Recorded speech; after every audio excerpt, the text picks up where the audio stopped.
barque s'agitait, il y avait de l'eau qui rentrait là. Mes frères, il n'y a personne qui peut dormir et alors que tu es en train de te mouiller, tu ne te réveilles pas. Mais Jésus dormait. J'ouvre une parenthèse que je vais faire. Jésus ne se réveille pas par les bruits de l'eau. Jésus ne se réveille pas par le bruit de la barque. Jésus ne se réveille pas par le bruit de la tempête. La seule chose qui a réveillé Jésus, c'est les cris des disciples. J'ai envie de dire, ce n'est pas en pleurant que Jésus va se réveiller. Arrête de pleurer. Lève-toi dans la prière et tu verras Jésus se réveiller. Est-ce que quelqu'un peut dire avec moi que Jésus se réveille? Que Jésus se réveille. Ce n'est pas en disant nous sommes en train de mourir. Non, Jésus ne se réveille pas. Le vent peut faire du bruit, ça ne va pas le réveiller.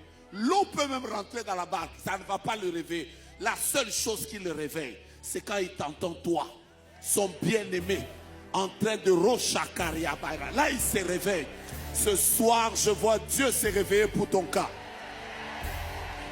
C'est ton amen là qui me permet de douter un peu.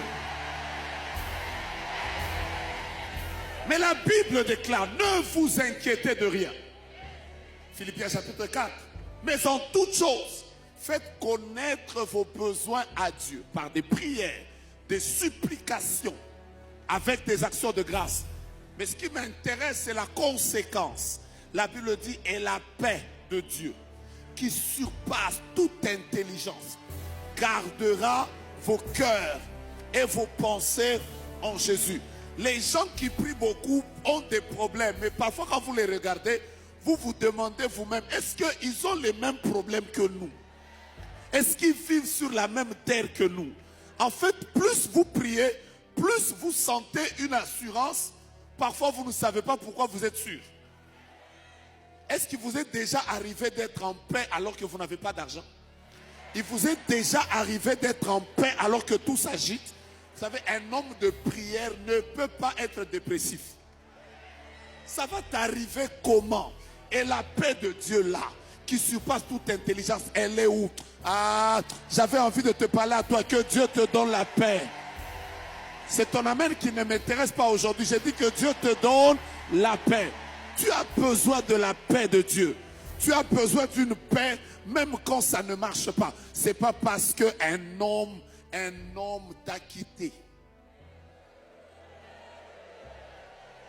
que toi tu dois manquer cette paix-là. Un homme dans les narines duquel il n'y a qu'un seul souffle, il quitte ta vie. Est-ce qu'il a pris ta destinée? Est-ce qu'il a pris ton Dieu? Est-ce qu'il a pris les promesses de Dieu sur ta vie? Est-ce qu'il a pris Jésus dans ton cœur? Mais il est parti seulement avec les choses qu'il avait amenées de ta vie. Mais pourquoi tu dois passer une semaine, un mois entier sans manger? Je vous dis la vérité, moi, ces derniers jours, je suis en train de dire à tout le monde, il n'y a pas un lien entre les problèmes que j'ai et mon estomac. Il n'y a pas de lien. J'ai des problèmes, je vais dormir. J'ai des problèmes, je vais manger. Il n'y a pas de lien. Cette histoire de papa, ces derniers jours, je stresse. Ah non, non, non, non. Dieu doit s'occuper de cela. Vous savez, quand vous commencez à beaucoup prier, même votre langage change parce que vous avez une paix qui ne s'explique pas. Joseph était prisonnier. Il était prisonnier de la même manière que les chansons et le panetier. Donc les trois étaient des prisonniers. Mais quand ils se sont réveillés, lui a eu le temps d'aller prendre soin des autres prisonniers qui étaient dans les mêmes conditions que lui. Vous savez quoi? Nous vivrons tous les mêmes problèmes. Mais il y a des gens, les problèmes ne les empêcheront pas de continuer à faire du bien aux autres. Parce qu'ils savent qu'ils sont connectés à une source qui ne dépend pas de la source humaine. Actes des Apôtres, chapitre 12.